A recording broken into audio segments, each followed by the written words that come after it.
Dunia hiburan lagi-lagi berduka karena kehilangan salah satu sosok artisnya, yakni Vanessa Angel, karena kecelakaan lalu lintas beberapa waktu yang lalu.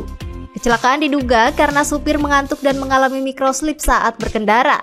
Microslip adalah periode tidur yang berlangsung sangat singkat. Kondisi ini terjadi dalam waktu kurang dari 30 detik dan seringkali tidak disadari. Microslip bisa saja terjadi kapan saja, bahkan saat sedang bekerja. Nah, bagi masyarakat modern, menatap layar komputer selama berjam-jam saat bekerja sudah menjadi hal biasa.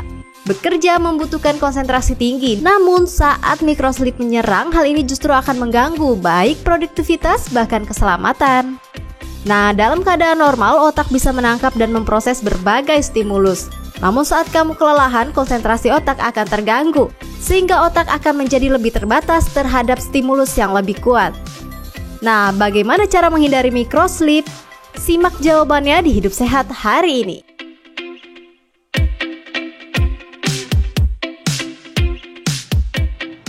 Assalamualaikum warahmatullahi wabarakatuh. Selamat pagi pemirsa TV One. Berjumpa lagi di Hidup Sehat bersama saya Dr. Sabrina Raisa.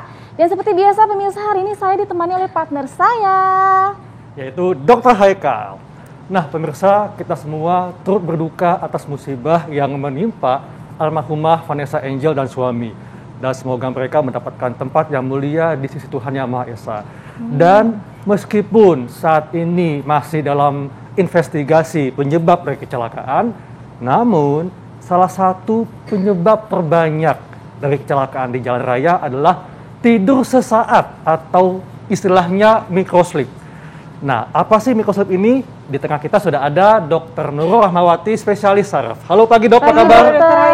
Sehat dok? Sabrina sehat. Ya. Iya. Hari ini kita bahasnya seru banget ya dokter. Betul. Haikal, karena microslip tidur sesaat itu kadang-kadang katanya si penderitanya itu dia tidak sadar kalau dia sedang tidur nih, yang mengalaminya itu tidak sadar gitu ya.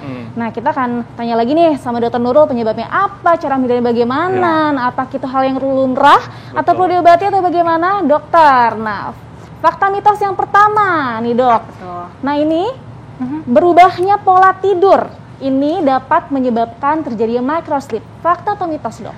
Fakta dokter Sesa. Fakta. Ya. Kenapa dok? Ya, jadi begini. Durasi tidur kita pada orang dewasa itu sekitar 6-8 jam. Setiap orang memiliki kebutuhan tidur sekian. Ya. Ketika kebutuhan tidur itu tidak dapat terpenuhi, maka besok paginya kita terasa capek, letih. Kemudian itu tadi yang akan menyebabkan microslip tadi. Atau kalau misalnya bahasa medisnya itu disebut excessive day sleepiness gitu. Dok, microslip ini kan artinya sesi tidur singkat yang berlangsung kurang dari 30 detik dok ya? Iya. Oke.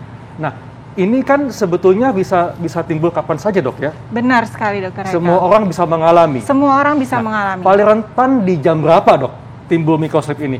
Oke. Sebenarnya jamnya itu kita tidak bisa menentukan dokter Haikal. Tapi pada beberapa kondisi itu akan menyebabkan microslip tadi. Misalnya suatu kegiatan yang monoton, saat nyetir jalannya lurus aja. Betul. Atau mungkin saat lagi bekerja nih, sekarang kita kan WFO semua, di depan laptop terus. Nah itu pasti akan ada durasi atau fase-fase episode microslip tadi. Ya.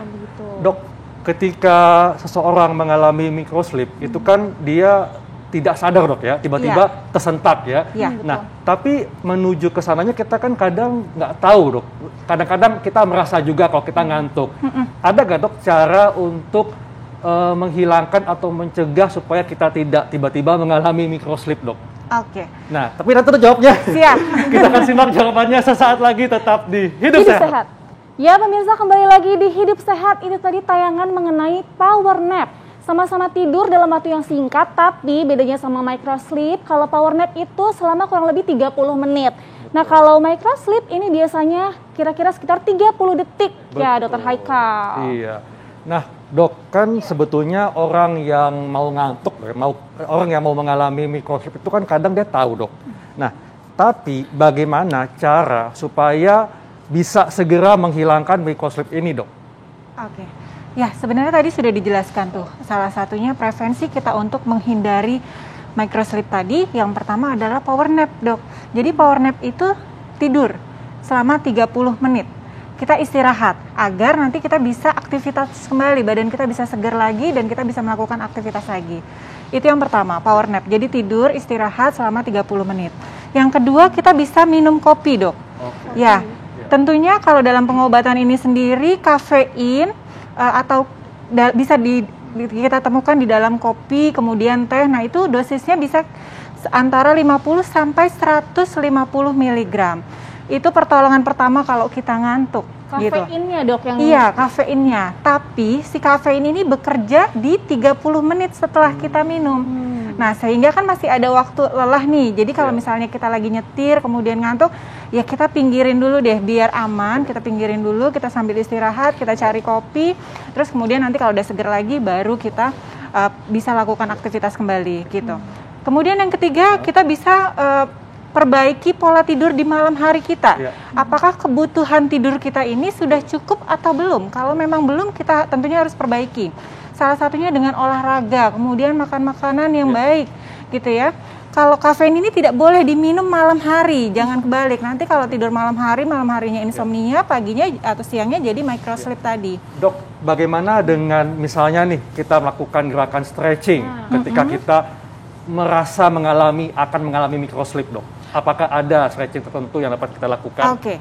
Kalau stretching sendiri sih sebenarnya kita bisa pada prinsipnya microsleep ini bisa terjadi kan pada saat kegiatan yang monoton. Betul. Maka kita bisa bikin aktivitas baru. Nah, salah satunya dengan stretching tadi. Stretching tadi bisa dilakukan apa aja lah kalau di jalan yang bisa kita lakukan, misalnya stretching tangan gitu. Kemudian kita bisa melakukan gerakan-gerakan ringan gitu biar badan kita segar lagi. Oke. Dok, ini kan kalau masyarakat ingin tahu, Dok, gerakannya itu seperti apa, Dok, yang mudah dilakukan ketika kita akan mengalami microsleep? Oke. Tentunya gerakan ini yang bisa kita lakukan misalnya ini di dalam mobil ya, Dok ya. Dalam mobil, atau misalnya bisa kita lakukan sambil duduk. Kita bisa lakukan seperti ini, stretching, peregangan-peregangan ringan aja. Kemudian ke atas seperti itu. Nah, kemudian kita bisa miring ke kiri, ke kanan. Itu aja sebenarnya sudah cukup sih. Sambil kalau misalnya ini kita cari teman ngobrol. Biar kita tidak ngantuk. Betul. Dok, tapi kadang-kadang, Dok ya, mungkin Dok saya juga pernah ngalami nih.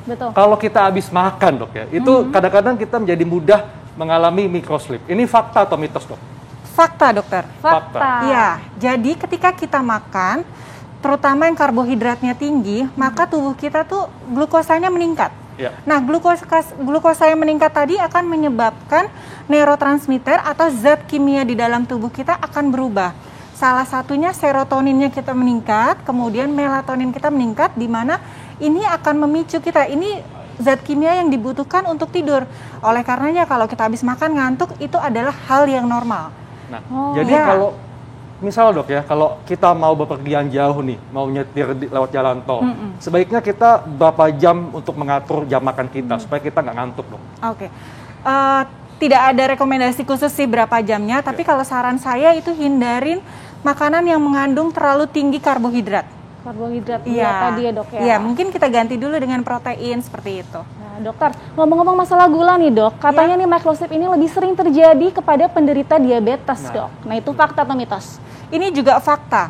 Pada prinsipnya, apa yang terjadi dalam diabetes itu sama seperti kejadian yang pada orang makan tadi. Habis makan gulanya tinggi, kemudian akan merubah zat-zat kimia di dalam tubuh kita sehingga menyebabkan kita mudah ngantuk. Seperti itu. Ya, berarti ngaruh ya, Dok ya. Iya. Kemudian selain diabetes, banyak faktor atau penyakit lain yang bisa menyebabkan excessive daytime sleepiness tadi. Salah satunya darah tinggi, obesitas. Nah, ini juga perlu dihindari. Kemudian misalnya penyakit-penyakit gangguan saraf seperti stroke, kemudian restless leg syndrome. Restless leg itu kalau saat tidur kakinya gerak-gerak. Atau Parkinson dan penyakit saraf lainnya. Baik, Dok, selain rasa mengantuk yang memang kita rasakan, sebetulnya tanda-tanda apa saja sih yang kayaknya kita nih akan mengalami microsleep? Misalnya tiba-tiba kita nggak nyambung diajak bicara atau gimana, Dok?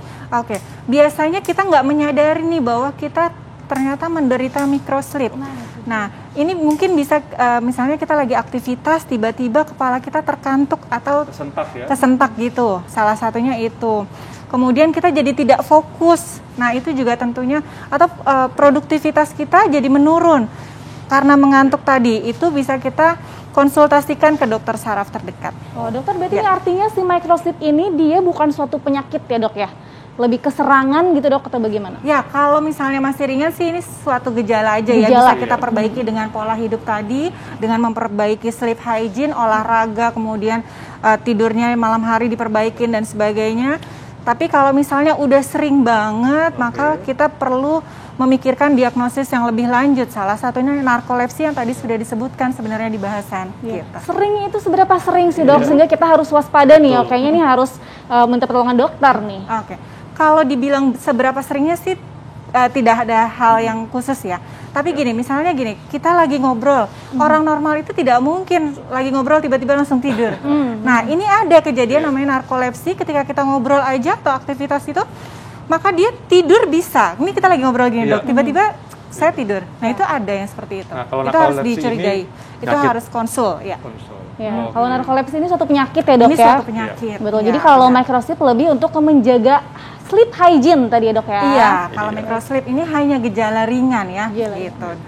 Baik dok, tips kepada masyarakat supaya masyarakat waspada jika mengalami tidur sesaat atau microslip, apalagi bagi yang sedang mengemudikan kendaraan. Silakan dok. Oke, yang pertama ini biasanya disebabkan karena aktivitas yang monoton, sehingga diperlukan teman ngobrol saat lagi nyetir. Satu itu.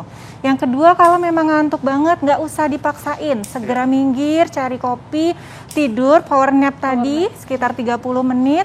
Habis itu kalau udah segar baru melanjutkan perjalanan. Yang ketiga, bisa ditemani oleh kopi, secangkir kopi untuk menjaga biar mata kita ini terjaga. Gitu. Salah satunya itu. Ya. Jadi tentunya cemilan juga mungkin bisa dok ya. Tapi jangan yang karbohidratnya tinggi. Nanti cemilan juga sehat ya dok ya. Baik dok, terima kasih informasinya. Oke, sama-sama. Jadi pemirsa, penting sekali bagi kita untuk mengetahui dan menyadari bahwa kita mengalami microslip. Dan ingat, kalau lagi menyetir, maka tepikan kendaraan, istirahat, dan ingat ketika Anda berkendara, Anda juga membawa keselamatan penumpang. Jadi ingat sekali untuk selalu menjaga keselamatan kita semua. Nah, berikutnya kita akan membahas tentang benjolan doksa nih. Nah, itu dia. Biasanya tuh masyarakat kalau misalkan dengar kata-kata benjolan, apalagi dokternya sudah mendiagnosis misalkan, oh ini ada tumor. Wah, langsung panik kan. Apa sih tumor benjolan itu? Nah, pemirsa kita akan bahasnya saat lagi. Jangan kemana-mana, tetap di Hidup Sehat.